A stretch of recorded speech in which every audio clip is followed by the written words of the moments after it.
The engine deck should be just up ahead.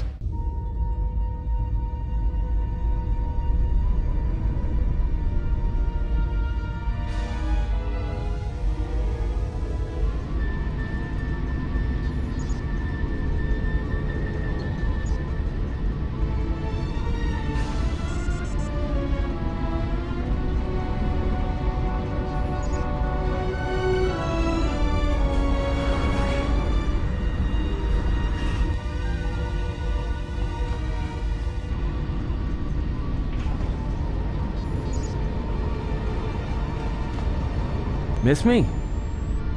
There you are. If you can't keep up, I'll have to leave you behind.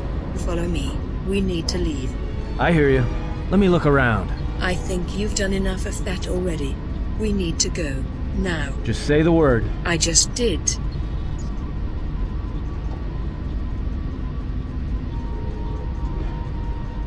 All right.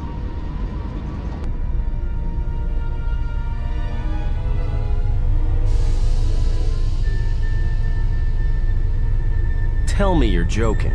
We are not going to cross back into the Paragas facility through the fuel line. That's crazy. It's the only way to get to the hangar, and to the Ebon Hawk. All right, but I know I'm going to regret this.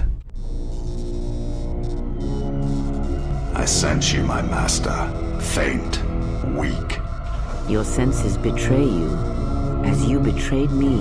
After all that's happened, still you live. You are difficult to kill. For one as limited as you, perhaps. To have fallen so far and learned nothing, that is your failing. The failure is yours. No longer do your whispers crawl within my skull.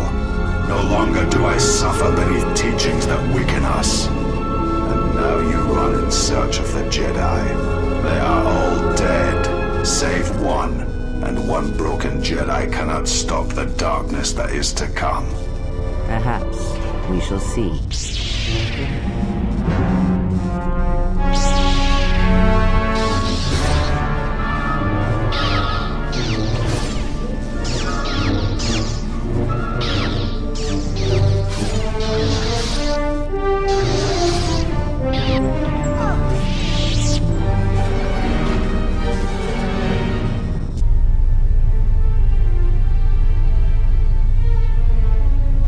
What's wrong? Are you all right? What happened to you? My hand felt like it was being dipped in molten carbonite. You look fine. Come on. We need to keep moving. It's a utility droid. Looks like it's been hit with an ion charge and dumped here. I know. We met the so-called protocol droid as well. Don't blame yourself. If you hadn't gotten us out of the administration level, we'd have never made it this far. Come on, we have to hurry. The hangar should be on the other side of this fuel line.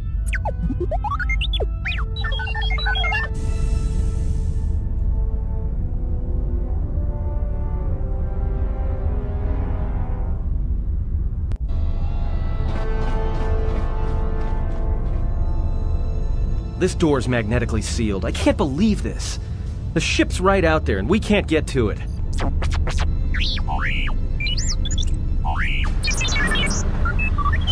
Huh? What is that piece of junk saying? He said he can open the door to the hangar. He just needs to access the terminal on the platform above us. How can you even understand that noise? Alright, well, if he can slice the door open from the terminal above, don't let me stop him.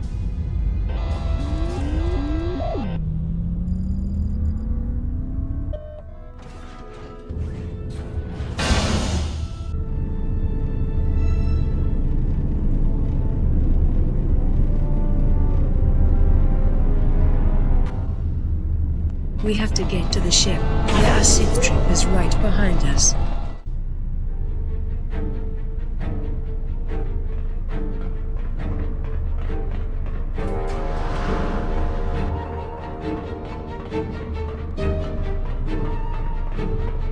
Quick! We're gonna need some time to fire up the engines. Let's give the laser turret a workout.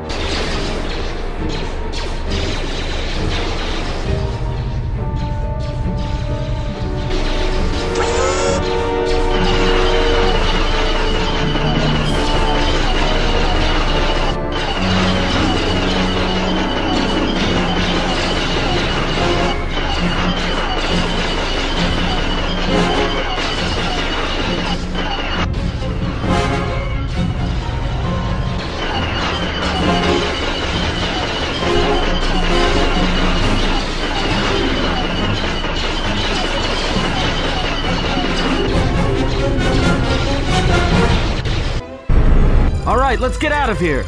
Our enemies gather while we wait here. You made it. What happened to your hand? There is no time. We must leave.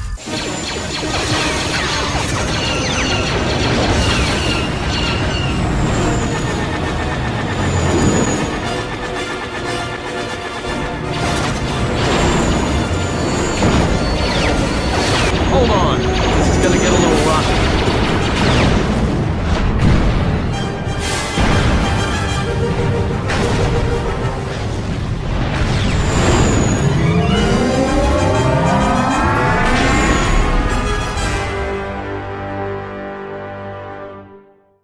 Now that we just killed a planet, maybe one of you can tell me what's going on. Because between assassin droids, a Sith Lord that looks like he sleeps with vibroblades, and being target practice for a Republic warship, I was better off in my cell. The Republic warship was the Harbinger.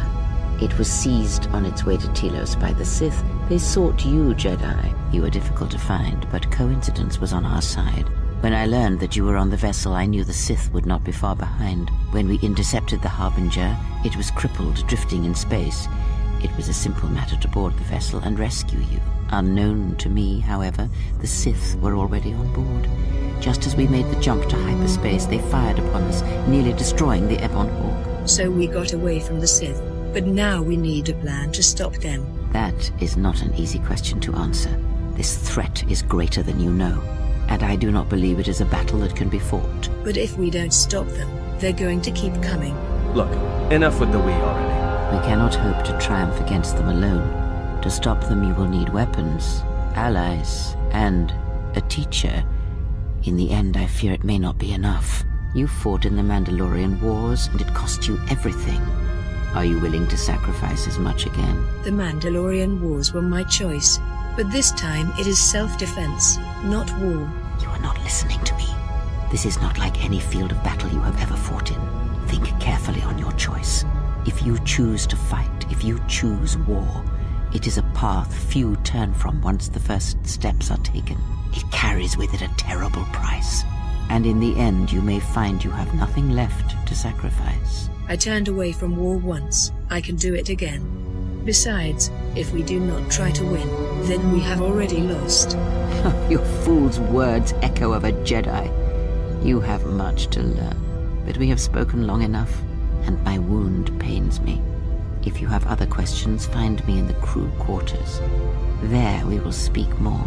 Hey, don't stop your long, boring rants on my account. I was just getting sleepy-eyed. Also in private, we will be mercifully free from the opinions of imbeciles and fools. Look, not like I care or anything, but you might want to go check on our passenger, especially with that hand of hers. I think she was barely keeping it together. I'm surprised she's able to stand with all that pain rolling off of her. I think she's just too proud to show any weakness. Especially in front of you. Really? I hadn't noticed. Are you blind? If I were her, I'd be screaming like a stuck Mynock. Well, I mean a very strong, manly Mynock. I'm not blind. I was being sarcastic. For one so quick to dish it out, I'm surprised you're so slow to recognize it. I'll be back shortly. Have you come for more answers? There is little more left to give. How is your wound? When you lost your hand, I could sense it. That does not surprise me, any more than you hearing my thoughts when we were apart. The pain, however, was unexpected. If I could, I would have shielded you from it. And if you had died, would I have suffered the same fate? Possibly, yes, and I fear it works both ways. I would not wish to test it, nor should you. So what happens next? I do not know.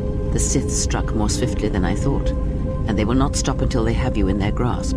If you fall, all the galaxy will echo it. Those Sith assassins can sense their prey through the Force. It is like a hunger. They feed and grow stronger when they are near Force sensitives. The stronger their prey is in the Force, the deadlier they become. As long as you were cut off from it, you were able to evade their sight. But after Paragus, I fear that you will be no longer shielded from their eyes, or the eyes of their masters. The stronger you grow, the more will come. It is a different war these Sith wage, a thing of silence and shadow. They strike from the darkness, hiding from the face of the galaxy until all Jedi are exterminated. For them, it is all that matters, all that ever mattered. After all the Jedi are gone, then the galaxy is theirs, No matter whether the Sith or the Republic rules, it is the dark side that shall reign, unchecked. We can't allow that to happen. Whether it makes me a larger target or not, I can feel the Force again, slowly building within me.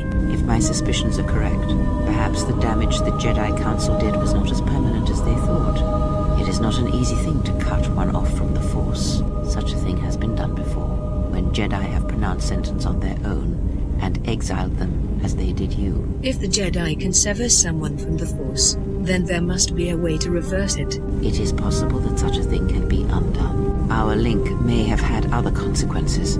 Perhaps you can hear the Force again, distantly through me. If so, then there is hope. I may be able to teach you, train you to feel the Force again. Whenever I travel with you, I shall impart what I can to you, through my words and presence. Thank you. I accept your offer. I would see to that fool in the cockpit, and remind him of our destination. I would not want him attempting to veer from Telos. Attian is far from perfect, but I wouldn't say that he is a fool. He is a fool and an imbecile. His potential lies downwards, not up. Watch that one. His thoughts are slippery. I do not trust him, and nor should you. Such a man serves himself first.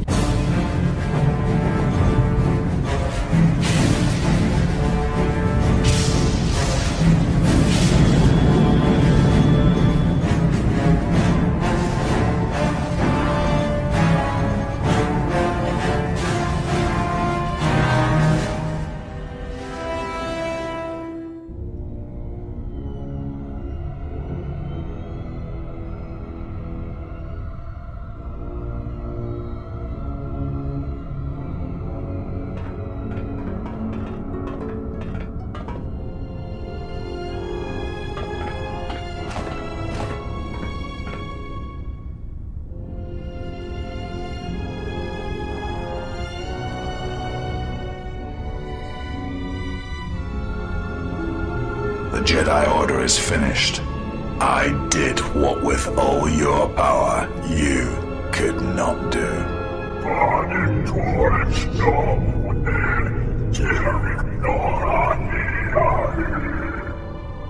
There is more.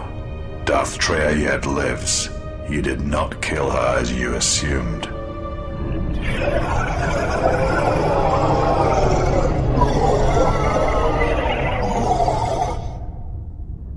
Our alliance is finished. I have no need of you.